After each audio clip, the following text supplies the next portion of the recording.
Certo, então hoje a gente vai corrigir o primeiro assignment e eu vou basicamente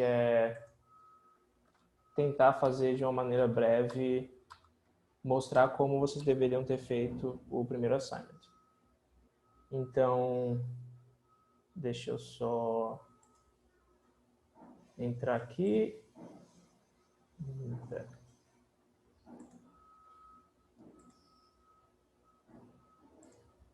Então,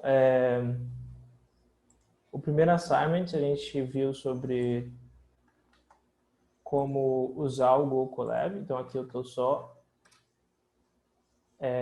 ativando o Google Drive pelo Google Colab. E entrando na pasta onde eu vou ter os meus dados e onde eu estou salvando as coisas. E eu falei sobre o primeiro assignment na primeira aula de laboratório, então eu não vou falar muito sobre todos os detalhes do que está acontecendo, mas na resolução das questões, dos probleminhas, eu vou falar um pouco mais. Então, vamos ver. A primeira parte era um exercício mais de ler documentação e ver o que vocês conseguiam descobrir sobre como que tensores eram criados e como é que o PyTorch lida com distribuição, como que ele lida com tanto atribuição de tipos e quanto como ele organiza dados, se ele copia ou se ele cria novas cópias dos dados que você está usando. Então, vamos fazer o seguinte. Então, vamos copiar esse exemplo aqui. Então, uma maneira que a gente podia ver o que acontece é a gente cria primeiro eu preciso do NumPy.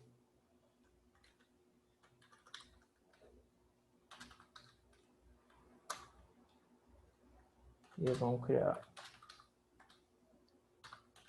um array com esse cara. E aí, aqui a gente está usando o torch.tensor, né?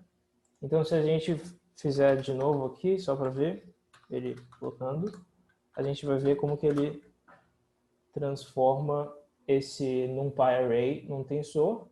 E aqui, o que vocês estão vendo é que se você olhar o tipo desse tensor, ele é do tipo int. E isso é porque... Então, a primeira coisa que vocês deveriam ver, que quando você usa torch.tensor com T minúsculo, o PyTorch, ele simplesmente infere qual é o tipo do dado que você está usando. Quando você usa o tensor com maiúsculo, ele vai usar um tipo default que o PyTorch tem dentro dele. Então, essa é a principal diferença desses dois, é que um vai usar o tipo default, que é o que eu até sugeri vocês olharem, do PyTorch, e o outro vai usar o tipo inferido. Então, isso que era para ser bem simples. Então, se eu olhar qual é o tipo... Então, o PyTorch tem o tipo default float32, que é o que a gente está usando aqui. Mas se eu setar outro tipo, é limitado os tipos que você pode setar, mas eu poderia setar como se fosse double, né?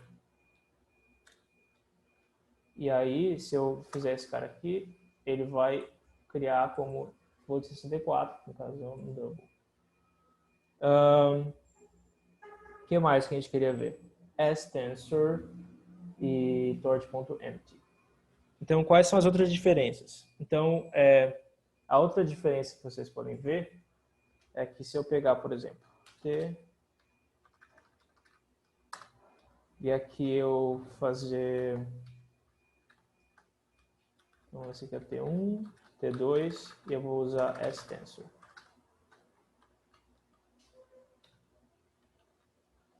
Aí, se eu pegar o A e modificar ele, vamos modificar a primeira linha aqui.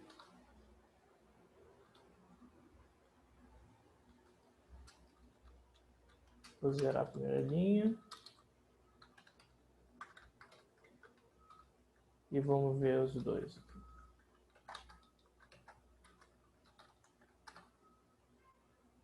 Então, dá para ver que quando eu alterei o próprio NumPy, o torch.tensor, ele basicamente criou um novo espaço na memória e colocou os valores do A ali dentro. Enquanto stTensor, ele reutiliza o espaço na memória. E aí o que vai acontecer é que se você... Ele usa exatamente, ele aponta para a memória onde está o array A. Então, se você alterar ele, ele vai alterar o tensor também. Agora, tem um detalhe que eu não estou falando aqui, mas que também é interessante de ter visto, mas eu acabei não colocando ali, é que esse stTensor, ele também é tipo, não se você tiver, por exemplo, colocando na GPU, se você estiver trabalhando na GPU, então você vai ter que mudar, porque quando você cria como stTensor e esse array está na CPU, ele vai apontar a memória para a CPU. Então aí você vai ser obrigado a mover para a GPU para poder usar o tensor daquela memória. Então isso é uma coisa também. O que mais? Outra forma que vocês poderiam criar o vetor é usando from NumPy. E from NumPy vai funcionar parecido com o stTensor. Ele também vai... deixa eu fazer um print dele. Ele também vai apontar para a memória. Então, quando eu transformei aquele antes de alterar, e depois que eu alterei, ele realmente modificou o tipo do T3. Ele modificou a memória do A e logo o T3 vai tá diferente, porque ele também aponta. E então, o que a gente teria que ver? Que tensor vai usar o tipo default, enquanto stTensor e from NumPy e tensor minúsculo vão todos inferir o tipo desse cara aqui. Como a gente está vendo aqui, eles também inferem como int.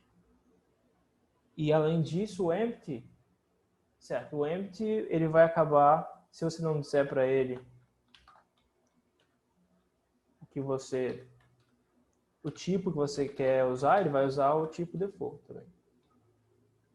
Então, se a gente colocasse aqui 2 por 2, ele me deu um cara float 64, talvez. Acho que ainda está setado assim. Então, vou mudar para o default de volta. Mas aí aqui a gente pode também dizer para ele qual é o tipo que eu quero. Então, se eu quiser... Aí ele vai me dar um vetor que usa inteiros em vez de float. Então, essas são coisas básicas que vocês podem ver na documentação. Então, a ideia era olhar para a documentação dos tensores e descobrir coisas sobre eles, sobre como eles são criados e tal. E é isso aí, essa era a primeira parte. A segunda parte era, certo, resolver um probleminha, que é essa função que você entra uma matriz, um array, e a ideia é que cada linha você vai multiplicar pelo número que é basicamente o número da linha. Então, a linha 1 vai ser multiplicada toda por 1, a linha 2 toda por 2, e a linha 3 toda por 3, e assim por diante. E o exercício era fazer isso usando operações de tensores.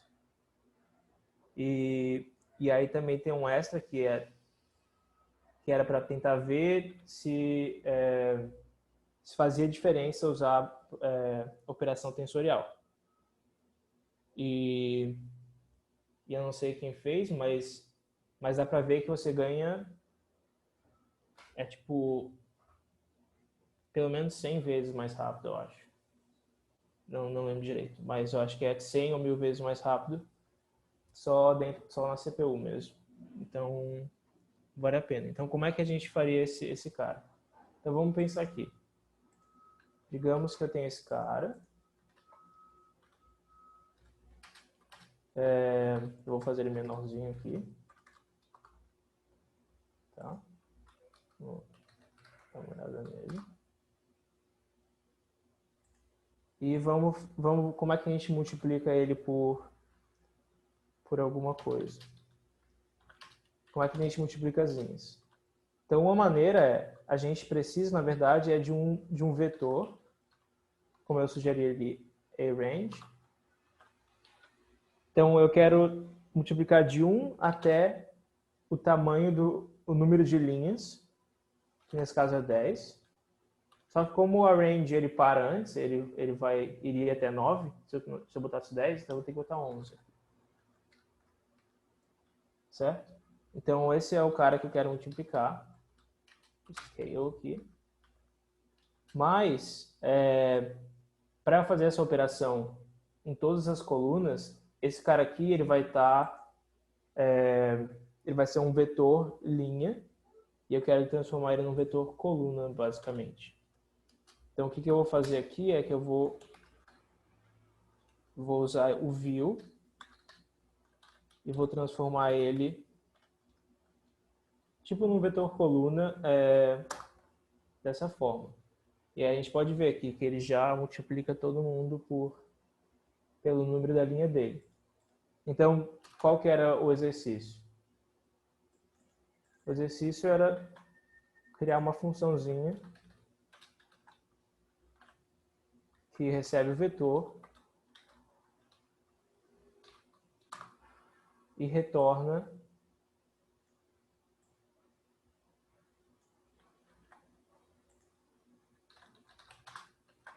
esse valor aqui. Sendo que, nesse caso, a gente vai colocar o número certo das linhas, né? Então, é quanto? Seria o tamanho do vetor da primeira dimensão dele, mais 1. Então, certo, deixa eu criar mais uma.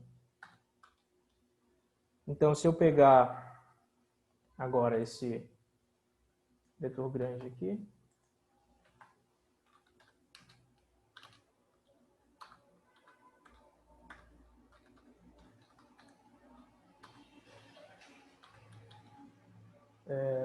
bom, eu não quero, na verdade,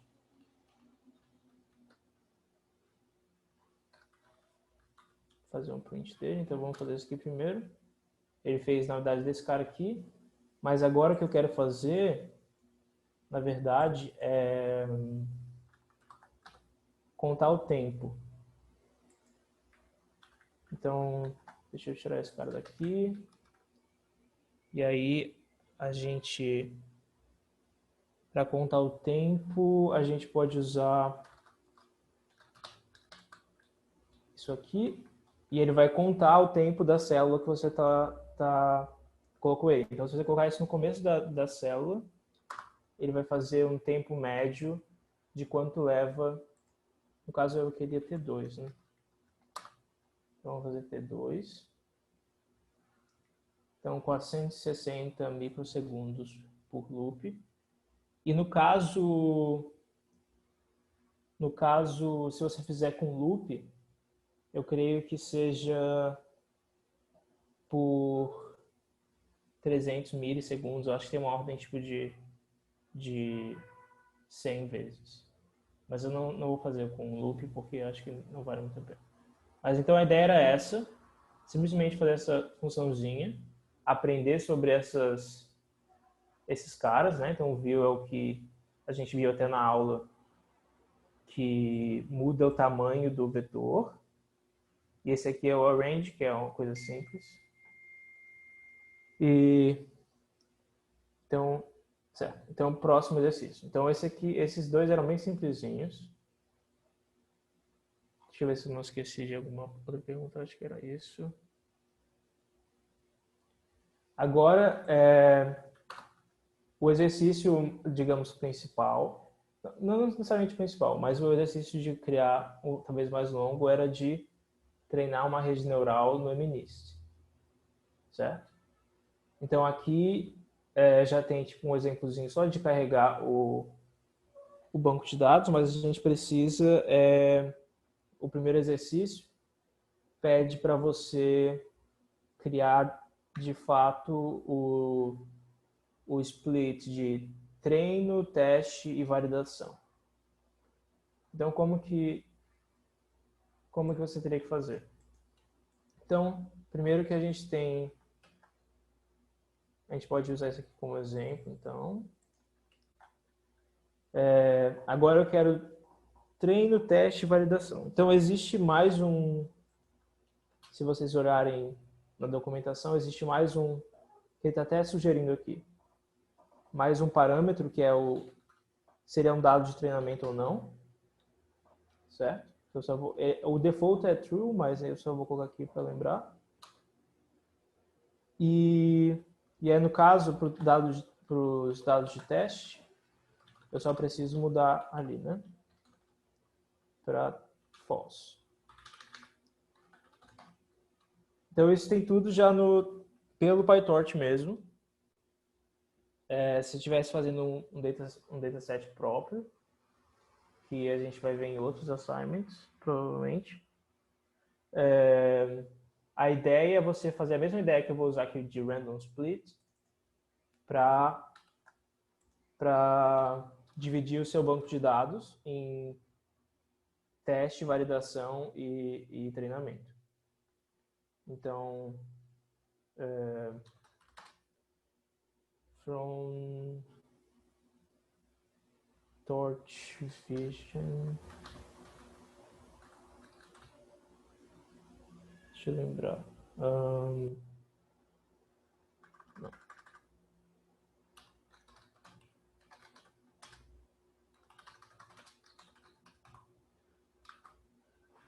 Certo. Então aqui essa função random split vai facilitar a nossa vida.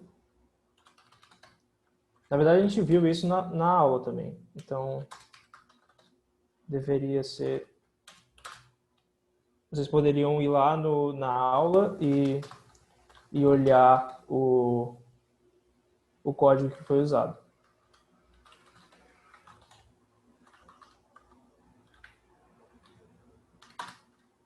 E aqui eu sugiro esse valor aqui.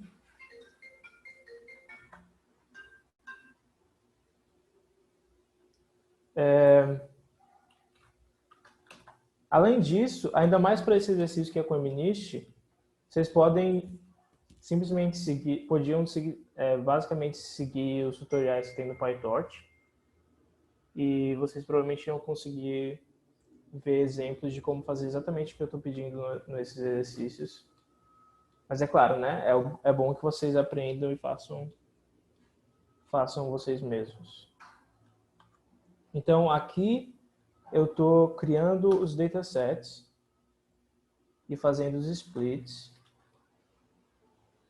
E aí no caso para os data loaders, eu tenho que também pegar daqui. Vamos criar aqui dentro. Então, o data loader é simplesmente criar dessa classe data loader com o seu banco de dados.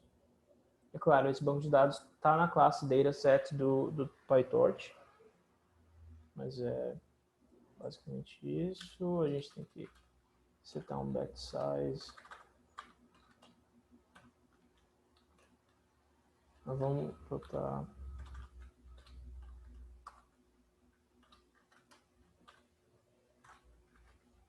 E aí aqui é só eu copiar.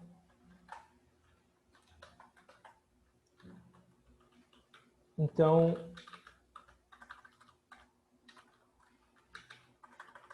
até agora é bem simples, né? Simplesmente criar os loaders, que todos são basicamente a mesma coisa. Não tem problema usar o mesmo batch size. A gente não está procurando algo com uma super eficiência.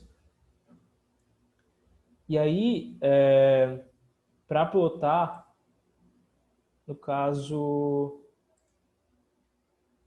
para plotar, é isso que eu pedi depois, né? Eu vou colocar aqui um código pronto só para agilizar, que eu geralmente uso. Então para plotar, você eu botei aqui um link para o Matplotlib, que é o que você vai usar sempre que você está usando no Jupyter ou Google Colab. Então, o que tem de interessante que a gente está usando aqui é esse make grid do Torch Vision, tá? Então, o que ele vai fazer, ele vai criar um grid com as imagens do batch que você está dando para ele. Você deu um batch de imagens, ele vai criar um grid a partir como se fosse da primeira dimensão, né? Da primeira coordenada. Vai separar os caras.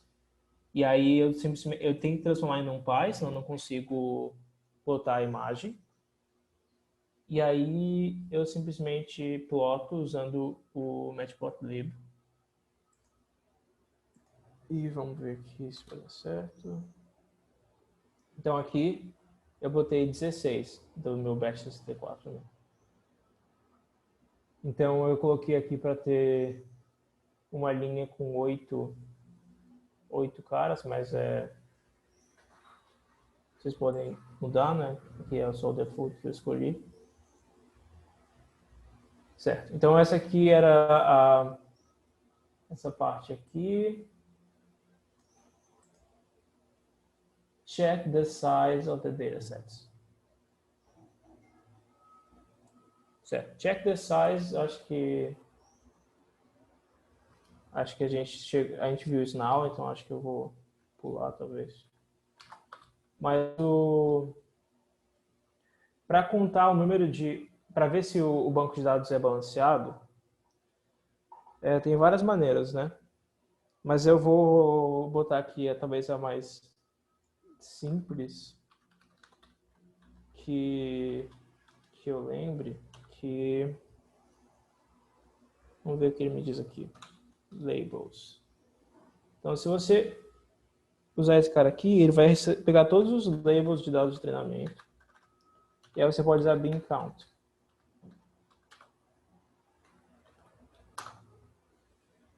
É aqui que ele me dá. Ele me dá quantos train labels. Deixa eu ver se eu botar targets aqui. Certo. Então aqui ele me dá quantos targets eu tenho no meu MNIST data e quanto de cada classe. Então de 0 a 9, né? Então dá para ver que é mais ou menos balanceado. Assim. Eles são tipo, vocês podiam fazer uma média talvez e ver quão balanceado eles são. Mas dá para ver aqui que é tipo entre quase 6 até aqui o mais alto é 6.7 de números 1. E aí para dado teste, vocês poderiam só ver no MNIST test. E aí dá para ver também que tem um balanceamento meio semelhante. Até se vocês compararem, dá para ver que o número 1 tem mais tanto no teste quanto no treinamento. Mas é muito pouco, então realmente não faz tanta diferença. O problema é quando tem uma ordem de magnitude de diferença. Claro que o MNIST não vai ter esse problema, porque é um banco de dados clássico, mas é muito comum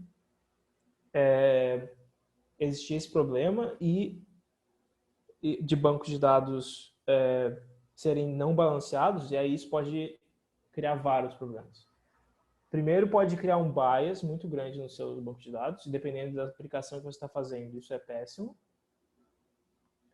E segundo, que simplesmente pode não treinar direito, né? Então, se você está dependendo do seu problema, o balanceamento é bem importante para que convirja. E também, se o seu banco de dados é não balanceado, você vai precisar de mais dados para treinar qualquer coisa. Então, balanceamento também ajuda a você precisar de menos exemplos em geral. A maioria das coisas de machine learning é difícil você dizer. Machine learning, eu diria, na verdade, redes neurais, deep learning. Você não tem tantos resultados rigorosos sobre como escolher número de camadas, escolher hiperparâmetros e tal. E isso se refere a várias coisas. Por exemplo, como controlar o bias de uma rede neural. Claro que existe campos de pesquisa que estudam isso, mas o detalhe é que redes neurais são muito complexas e pouco entendidas. Até um certo sentido. Existe muita coisa sendo estudada, mas ainda não se sabe por que elas funcionam tão bem e como fazer elas funcionarem tão bem. É bastante heurístico, digamos. É bastante recomendações do que pessoas falam. Então, por exemplo, a melhor maneira de treinar MNIST é simplesmente você olhar na internet qual é a recomendação das pessoas que já treinaram MNIST 1000 vezes e ver qual é a recomendação de melhor performance no MNIST. Então, essa seria uma maneira. E que no próximo assignment a gente vai até ver meio que essa ideia de tentar melhorar as redes neurais até esgotar as possibilidades quase. Então, tá. Aqui eu tenho que criar a minha rede neural. Certo? E aqui eu acho que eu vou copiar também. Esse aqui eu tirei do slide da aula. Tá?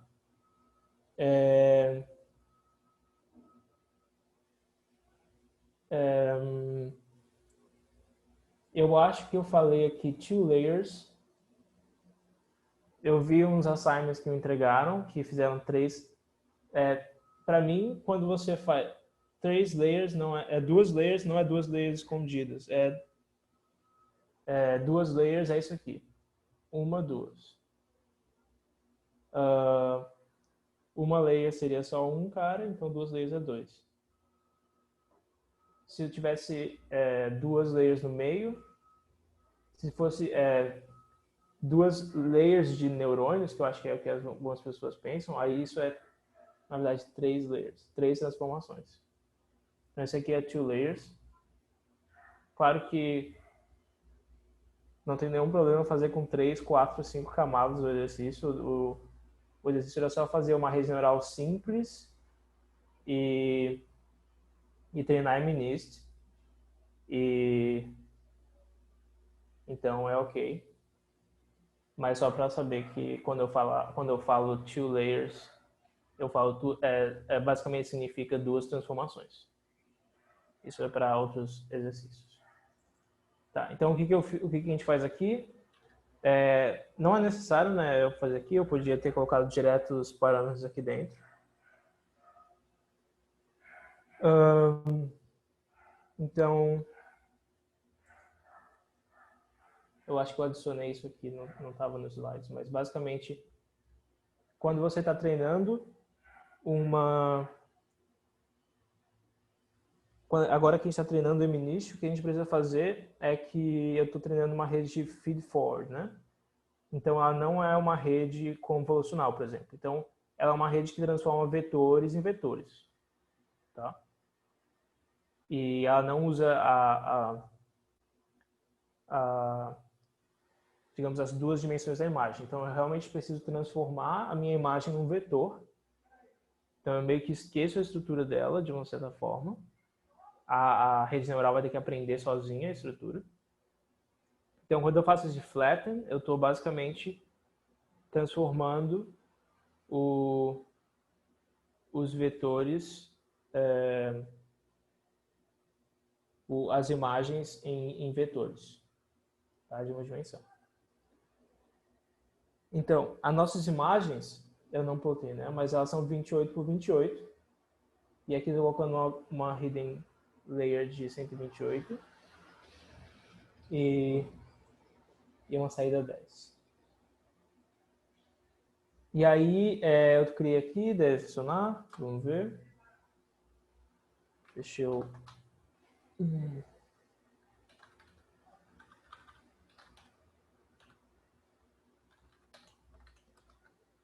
Então, aqui, ó, o bet 64, 10 é a saída. Então, quando você cria uma rede neural assim, o 10 é os scores, né?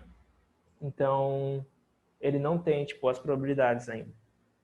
Você poderia botar um softmax, você teria as probabilidades, ou os logits, se você quiser botar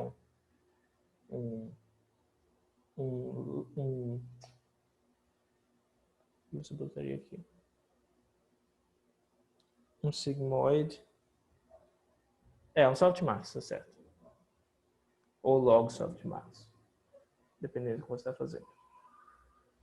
Para ter os logits, e aí você poderia também calcular a acurácia. Certo. Então, como que a gente faz para treinar esse cara, que é o próximo passo? A gente precisa primeiro de uma perda. Então, tem os passos. Eu escrevi os passos. Certo. Então, quando a gente está treinando uma rede neural, quando a gente quer resolver um problema desse tipo, a gente pode talvez separar em alguns problemas, que é o modelo em si, os dados, o setting de otimização, então é a perda e qual é o método de otimização, loop de treinamento e loop de validação, e loop de teste, se você quiser. Mas esses são basicamente os passos que você tem que criar. E aí eu sugeriria, eu acho que tem o link na página do curso, mas uma ferramenta que eu comecei a usar faz pouco tempo é o PyTorch Lightning. E o interessante é que ele meio que coloca todos esses passos dentro do seu modelo já. E ele cuida de várias coisas para você, inclusive como lidar com o CUDA e tal. E como você pode até treinar pela TPU com ele. Então, é interessante. Talvez a gente use em algum assignment. Se a gente for usar a TPU, com certeza a gente vai usar, porque eu nem sei como usar a TPU se não seja através do PyTorch Lightning. Então, veremos. Certo, então qual é a perda que a gente quer? Cross entropy, eu mesmo falei ali, né? No assignment, então cross entropy, o método de otimização.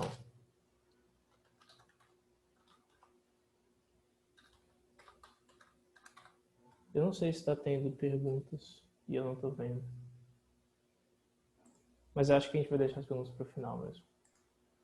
Não está tendo pergunta não. Tá, beleza. Ok.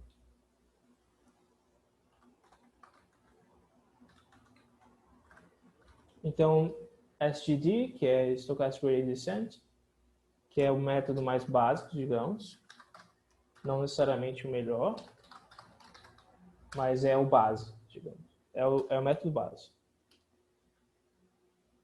Que é basicamente treinar por mini batches e criar o gradiente da soma desses mini batches. E andar na direção do gradiente, diminuindo menos gradiente diminuindo o valor da P. Learning rate eu botei aqui 0.01, mas isso vai depender em geral do modelo que você está usando, na verdade. Então, se o seu modelo tem muitos parâmetros, você vai ter que vai ter que diminuir o seu learning rate. E acho que é basicamente se você está tentando mover num espaço de uma dimensão muito alta, você vai precisar de um learning rate menor, quer dizer. Senão você vai fugir dos mínimos locais que você está procurando. Certo. Agora eu tenho que criar um loop. Então vamos fazer o loop de treinamento aqui. Então vamos ver. Eu vou fazer 10 épocas.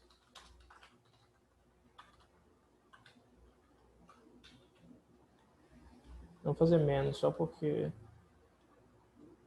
vai ser mais rápido. Aí vamos fazer...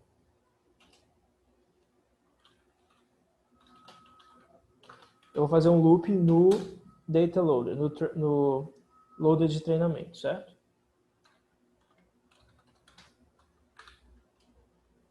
Daniel, vê se não tem nenhum typo aí no seu código. Eita. Ah. Boa.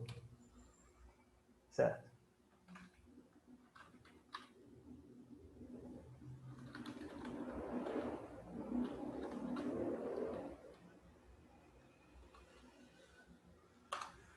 E aí, certo, eu não estou usando CUDA, então não preciso transformar nada em CUDA por enquanto. O que eu preciso fazer é usar meu modelo nesse batch de imagens, certo? Então aqui eu fiz a minha predição, que é basicamente eu só simplesmente apliquei meu modelo, minha rede neural no batch de imagens. E aí eu vou calcular o erro através dessa função de P.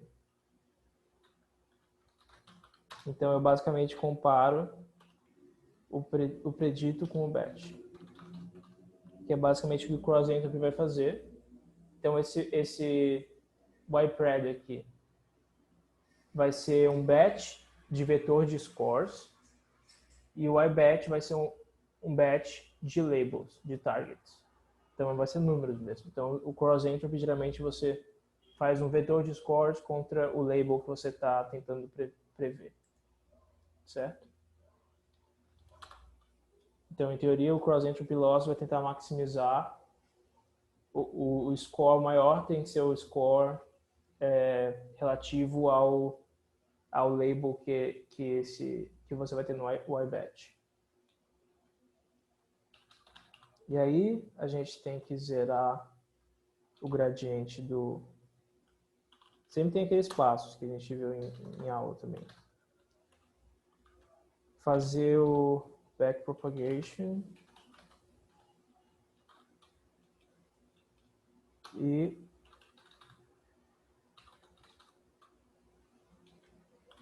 otimizar. Certo. Vamos ver se isso aqui vai começar a rodar.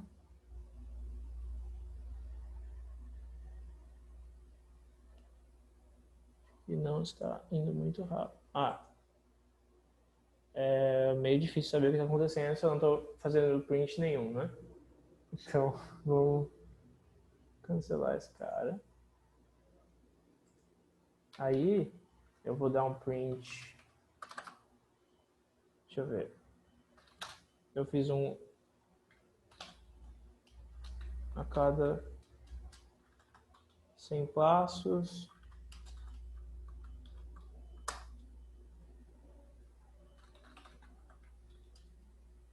A cada 100 passos...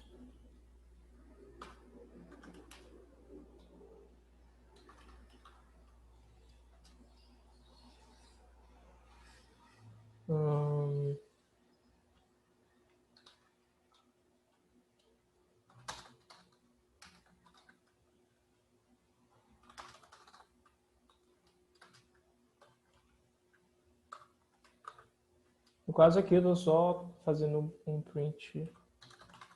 Eu nem lembro qual que é a maneira mais otimal de fazer prints no Python 3+, mas vamos fazer assim. Então, época, mais um, talvez. Então, época, index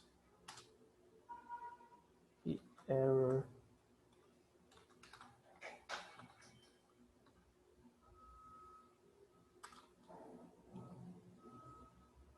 Então, agora a gente tem aqui, ele está treinando, a gente está vendo o erro no caso, esse é o erro no batch mesmo, o erro que a gente está tendo a perda no treinamento.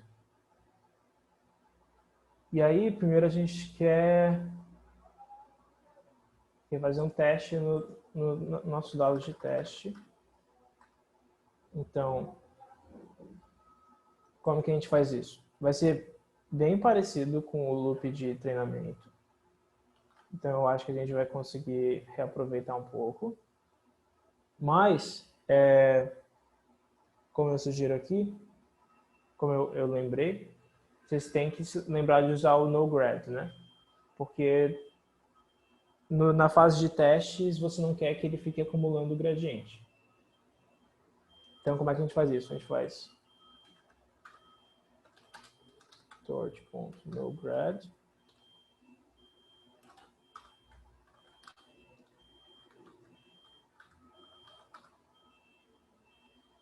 E aí, deixa eu pensar qual é a melhor maneira de fazer isso. Vamos.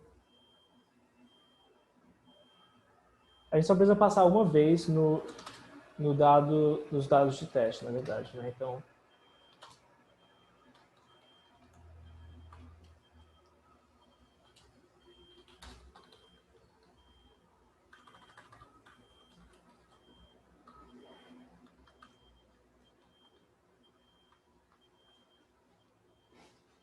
certo.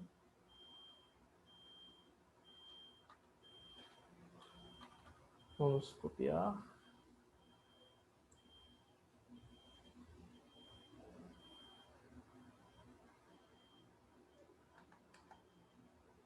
Bem, não foi uma cópia muito útil.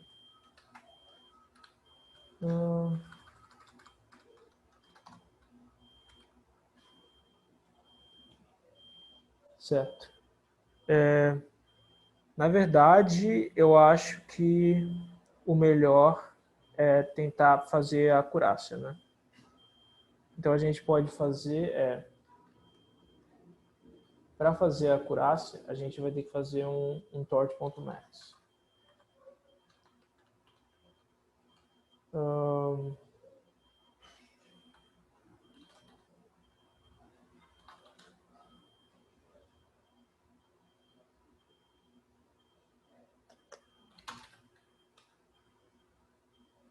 Eu acho que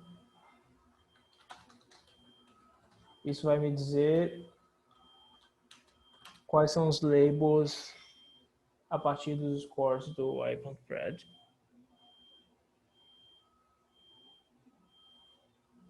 E a gente pode ter um total aqui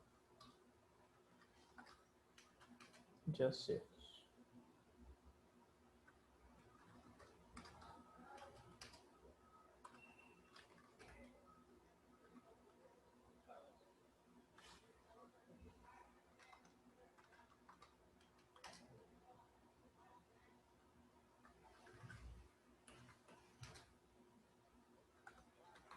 Eu só estou acumulando porque eu estou fazendo um loop no test loader. Então eu só estou vendo qual. Se eu pegar o máximo do pred, o que eu estou acertando. E aí o que eu vou fazer é que eu vou somar aqui.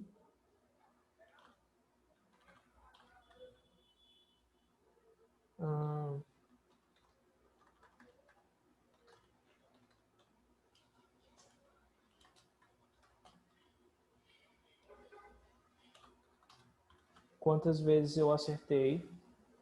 Então aqui está me dizendo vai dar 1 para todos os caras que eu acertar. E eu vou somar aqui e vou voltar. Item é quando você simplesmente está pegando o valor do tensor.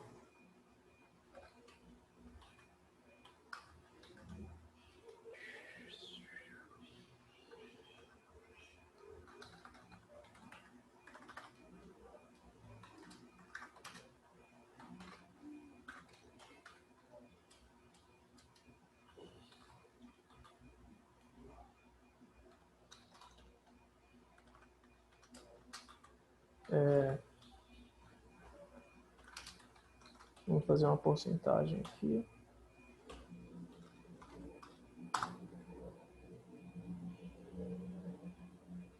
Ó, a acurácia, só com 5 épocas a gente conseguiu 95%. É bem bom, na verdade, para um modelo bem simples. E se for dar um pouquinho mais, deve dar uma melhorada. Certo. Então, vocês podiam simplesmente pegar a perda aqui. Eu não sei se eu pedi a acurácia no test. Test your model in the test data. Change your learning rate and batch size. Isso aqui é interessante fazer. Eu acho que quando eu falo do próximo assignment daqui a pouco, eu acho que já fiquei bastante tempo nesse aqui, mas vocês vão fazer bastante testes, então vocês vão ver, vocês vão sofrer um pouquinho como é que usar redes neurais. Mas isso aqui eu simplesmente, então, de novo, eu estou pegando aqui os valores, o máximo de cada um dos vetores preditos. Então, o vetor predito é de tamanho 10, né? E aí eu simplesmente pego o máximo deles, vai me dar qual que é a predição da rede neural, e eu comparo com os labels do batch. Aí somo tudo, acumulo e tal, e vai me dar a acurácia. Agora a gente pode usar CUDA. Então, para isso, eu teria que mudar aqui. Eu acho que eu fiquei bastante tempo, então talvez eu fale de adição do assignment. Mas, então, para fazer essa segunda parte, é bem simples. A gente tem que mudar aqui o runtime, tá? Para GPU. O problema é que ele vai resetar tudo, né? Então, você vai ter que rodar tudo de novo, basicamente, as coisas que você importou. E aí você vai rodar de novo com o validation step que eu pedi. E a validation step que vocês podem fazer é simplesmente copiar esse cara aqui, fazer o que eu estava fazendo no test set com o with torque no grad. Então seria uma coisa assim. Então, primeiro que vocês teriam que mudar os devices aqui dos batches, tá? Então é tipo, aqui eu defini, se eu tenho o device aqui, eu simplesmente posso chegar aqui, fazer image batch. Eu não preciso fazer, tipo, posso fazer dentro quando eu estou usando, mas aqui também é. Aí você vai mudar a escala para a GPU, você faz o mesmo para o iBatch, e o mesmo tem que ser feito para o seu modelo também. Então o modelo tem que ir para GPU. Aí você vai rodar eles de novo, isso vai ser mais, vai ficar mais eficiente, né? Vocês vão ver. Talvez a gente já é 353. Certo, então é basicamente mudar e é a mesma coisa. E aí para você fazer o validation step, você vai copiar esse cara, colocar nesse passo aqui que você tem.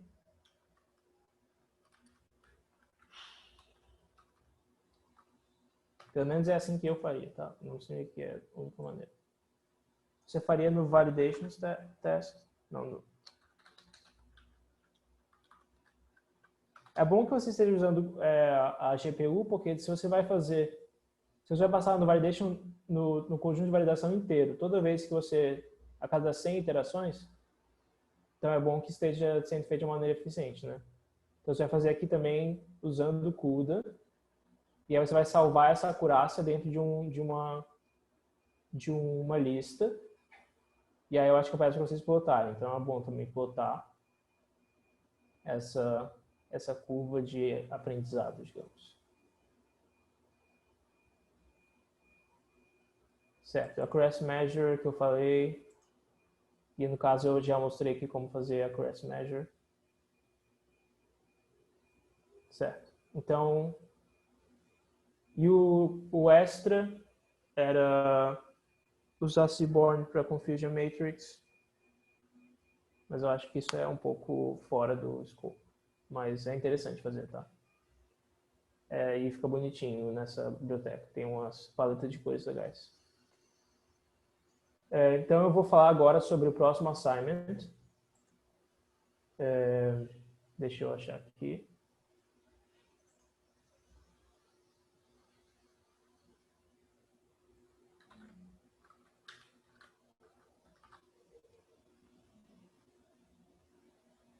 Então o próximo assignment vai ser parecido com esse, porém... só lembrando que a ideia dos assignments para o pessoal de curso livre é que vocês vejam... Eu acho que eu vou completar essa parte e completar mais uma coisa que eu vejo que está faltando, e aí eu posso colocar na página do assignment anterior. Talvez, eu vou falar com o Luiz, mas de repente eu posso deixar aqui o notebook com a solução, e vocês podem comparar com o de vocês, digamos. E aí ver o que vocês acertaram, ver o que vocês conseguiram aprender, e meio que se autoavaliar e aprender alguma coisa. E no final, a gente provavelmente vai fazer perguntas sobre essas coisas, então é bom fazer mesmo. Não sei o que aconteceu aqui. Então esse assignment aqui, tem um notebook aqui para vocês usarem. Então, semelhante com o outro, a forma de fazer é basicamente semelhante, tem 2 semanas de novo. E esse assignment é mais para essa parte que eu falei de como você treina um problema e como é que você modifica e melhora a performance da sua rede neural. Então lá a gente conseguiu 95 com a rede neural lá bem simplesinha. Mas se vocês fizerem, na verdade, com uma rede feed-forward, vocês devem chegar talvez a 97, não tenho certeza. Mas sem usar muita coisa, é difícil de chegar na performance, digamos, state of the art para quase qualquer coisa. Então, o segundo assignment é sobre aprender a melhorar a performance da sua rede neural por basicamente testar coisas. E aí aqui vocês vão ver tipo que tipo de coisas vocês podem testar e tentar para que melhore a performance do seu modelo. E é claro que aqui a gente está fazendo para imagens, no caso a gente vai fazer para MNIST de novo, mas você poderia usar para Cifar, ImageNet, qualquer outra coisa, e que meio que as ideias transferem um pouco. Certo. Então, primeiro aqui você basicamente fazer esse exercício aqui. Eu já vi que tem uma coisa errada aqui. Fazer esse exercício aqui meio que assume que você fez o anterior, tá? Então, e que você já deu uma praticada com o Colab, sabe usar um pouquinho a GPU do Colab, e agora a gente vai só ver modelos um pouco maiores e fazer mais testes. E aí o que eu sugiro é que, se vou sugerir aqui, mas como vocês vão fazer vários testes, meio que um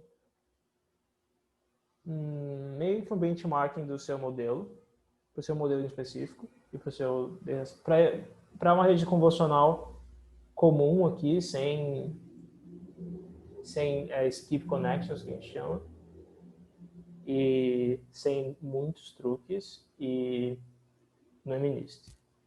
Então, vários testezinhos que a gente vai fazer. Então, é útil que vocês não façam simplesmente um teste um na frente do outro. Assim. Eu quero que seja algo tipo uma função que treina tal coisa, uma função que testa tal coisa, e aí quando eu pedir para fazer vários testes do mesmo tipo, vocês usem a função talvez num loop ou uma atrás da outra, mas que não reescreva, quero que vocês reusem a função. Então tem que ser de uma maneira, digamos, modular. E eu não quero que seja tipo um atrás do outro e fique um notebook infinito. Então, certo. Então, qual que é a ideia do exercício a gente vai começar com uma rede convolucional básica, que vai ser o exemplo que a gente vai construir em cima dele. Então, é uma rede neural com 2 camadas convolucionais e uma camada totalmente conectada. E aí, assim, a maioria dessas coisas aqui, o Luiz já falou assim, um pouco mais por cima em algumas, e algumas ele falou já basicamente que vocês precisam saber para fazer isso aqui. E além disso, nas próximas aulas vocês provavelmente vão ver filtros e tal, então vai ter a ver com redes convolucionais. E na outra, acho que na outra semana ou na próxima, já vão ver mais, um pouco mais focado em CNN, depois eu acho que recorrente também. Mas, então vocês basicamente, o exercício não vai exigir que vocês entendam como que, por exemplo, é a matemática aqui de dentro, quais são as propriedades de invariância da rede convolucional e tal, que é interessante, mas não necessariamente vocês precisam saber. É mais como programar mesmo. Então, praticar, mexer nesses modelos e mudar eles. Então, a gente tem aqui uma rede convolucional básica. E aí, o primeiro exercício... Então, primeiro vocês vão rodar ele aqui. E aí, aqui eu dou várias, meio que, dicas de como fazer esses caras. Então, como é que é? Cada exercício vocês vão fazer um teste sobre alguma coisa. Vão acrescentar o melhor resultado no seu modelo, digamos. Modificar ele da melhor maneira. E aí, o próximo exercício, vocês vão usar esse melhor resultado. E assim por diante. E é interessante. E aí, o que eu falo é que vocês... como é que é esse testar? Vocês vão fazer os testes, salvar as performances de acurácia e de perda e tal. E aí vocês vão comparar, plotar gráfico, fazer uma plotagem de gráfico das performances, ver qual é o modelo que se dá melhor e escolher aquele modelo. E aí eu já sugiro que vocês salvem o modelo, um checkpoint aí dentro do Google Drive e façam um comentário breve de por que você escolheu aquele modelo. Pode ser tipo, porque a acurácia no dado de validação era muito melhor do que o outro. Mas também você pode pensar, eu coloquei aqui, se no caso que a performance for similar, você tem que escolher o modelo que é, digamos, mais barato, mais simples. Não vai escolher sempre o maior de todos, mesmo que ele tenha... Não vai escolher o modelo mais complexo e pesado, se a performance dele não é realmente melhor. Então, essa, digamos que, a boa prática que se deveria seguir. Aí vocês testam esse aqui que eu vou... Então, para basicamente usar o mesmo algoritmo. Então, aqui vocês vão criar essas funções que eu estou falando aqui. E aí já usar ela para testar esse modelo no MNIST. E aí vocês basicamente podem usar a mesma ideia que vocês usaram no Assignment 1, só que talvez de uma maneira um pouco mais organizada. Então, treinar MNIST de novo, só que com uma rede convolucional. E aí já vai ser melhor. Provavelmente já vai ser pelo menos 97% de acurácia vocês devem conseguir com esse modelo básico, 97, 98. Acho que 97, talvez. Agora, o primeiro exercício é trabalhar com... sair do Stochastic Gradient Descent que na verdade, quando você está trabalhando com CNN, você geralmente não vai usar SGD, você vai usar Adam mesmo. Então, no caso, o Adam é basicamente uma combinação de outros dois modelos que existiam antes, que eram extensões do gradiente estocástico, que é tipo um gradiente adaptativo, tá? E outro que esse root mean square propagation. Então, eles mexem tanto com o momento. Então, você tem lá seu gradiente apontando. Você quer tanto aproveitar o momento, que no caso é a direção das direções anteriores. É como se fosse, digamos, também meio que a velocidade de aceleração que você está reaproveitando. E você vai você vai usar adaptativamente. Então, você vai meio que dependendo de onde você vai estar no mínimo local, você vai usar isso para alterar a sua direção. E aqui tem os parâmetros dela, e eu sugiro basicamente qual vocês deveriam fazer, mas aí eu falo para comparar com outros. Então, outros learning rates, por exemplo. Vocês podem comparar outros betas. Os betas, eles basicamente dizem o decaimento exponencial dos momentos, do primeiro e do segundo momento. Mas, em geral, eu acho que, de regra, é seguro usar os recomendados, que são esses aqui. Mas agora, já mudando para ADA, então vocês vão comparar SGD com ADA. E já vou dizer de antemão que ADA vai ser melhor, senão não faria nem sentido esse exercício. E aí vocês vão comparar qual é o learning rate melhor, e aí passar para frente usando o ADA a partir de agora. E aí com isso já vão ter uma performance melhor, porque o ADA ele converge mais rápido também. Então isso é útil. Número de camadas. Então aqui eu botei meio que uma anotaçãozinha. Então vocês vão testar. Esse modelo tem duas redes convolucionais, né? Duas camadas convolucionais. Vocês vão testar com uma e com 3. Pode testar com mais, mas eu acho que vocês já vão aprender simplesmente com esses 3 aqui. E aqui a regra que eu estou usando é você tem um número base aqui, aí você dobra e depois multiplica por 3, mas isso não, como eu falei, não existe, digamos, uma regra rigorosa de como escolher isso, é só por teste mesmo, digamos.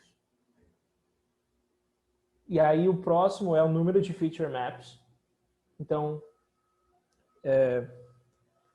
se vocês lembrarem, na rede convolucional, basicamente o que ela faz, uma camada convolucional, é transformar os seus features da sua imagem. A sua imagem é basicamente um mapa de features mais, digamos, primordial, né? E vocês vão transformar em coisas mais específicas e que digam realmente coisas sobre a imagem.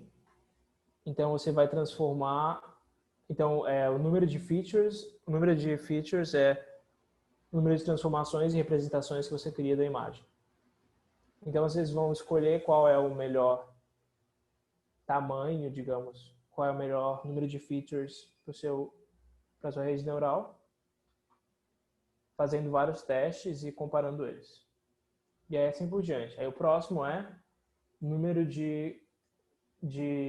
o tamanho da camada densa. No caso, eu não coloquei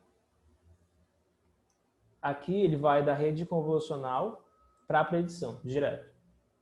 Mas ali no exercício eu vou pedir para vocês adicionarem uma camada aqui no lugar dessa, uma camada a mais escondida. E aí vocês vão também modificar o tamanho dessa camada escondida.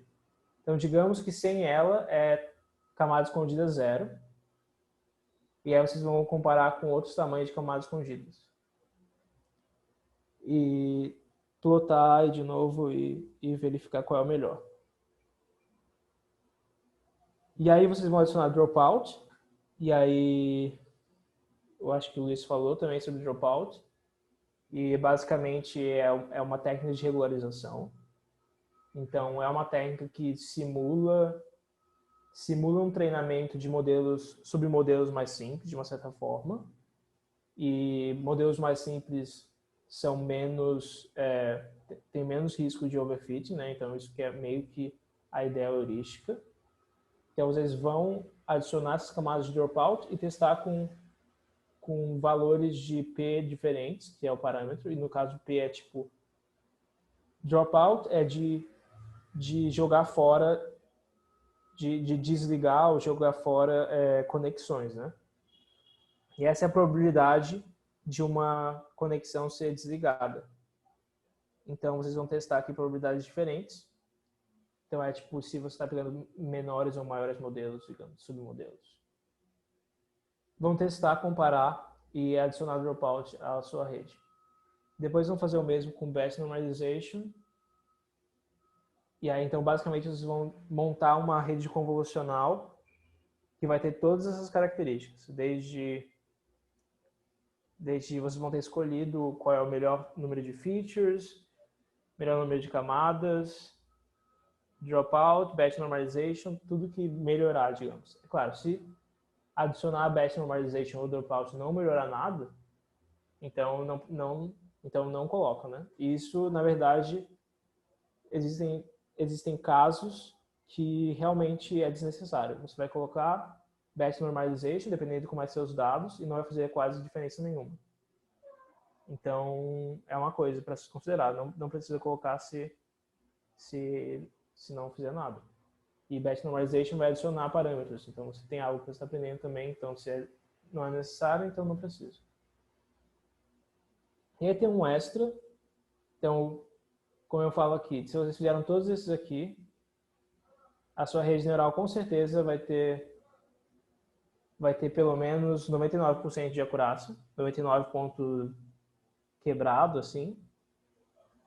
E se não chegou a 99, então é porque vocês estão testando errado, algo assim. Mas é para conseguir 99,5, sei lá, por aí. E aí tem outras coisas para testar. Que é essas ideias de... Você pode substituir um filtro de 5x5 por duas camadas consecutivas de 3x3. E isso, na verdade, em teoria, melhora, dependendo do caso, claro. Eles fazem meio que uma operação semelhante, só que a substituir por duas camadas 3x3 vai acrescentar mais não linearidades, porque você tem cada camada adiciona mais não linearidades. E em alguns casos mais não linearidades é bom. Então vocês vão testar, pode testar esses casos aqui, é o extra, mas acho bem interessante, na verdade.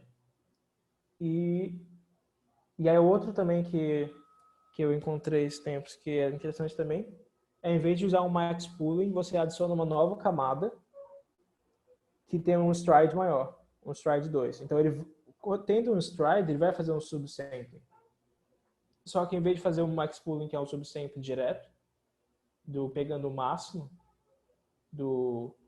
de cada bloco, você vai fazer o stride direto pela rede convolucional. Você vai meio que aprender o subsampling, de uma certa forma. Então, aqui a ideia é substituir o max pooling por uma camada convolucional com stride 2. Então, no final, se você fizer isso aqui, nem vai ter mais max pooling no seu modelo. Vai ser só camadas convolucionais. E isso pode melhorar a performance do seu modelo, na verdade. Então, é interessante testar também.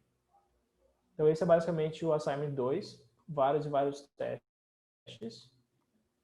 E meio que pegar a manha de como... Dependendo do problema que você está trabalhando, você precisa realmente a melhor acurácia que você é capaz de conseguir.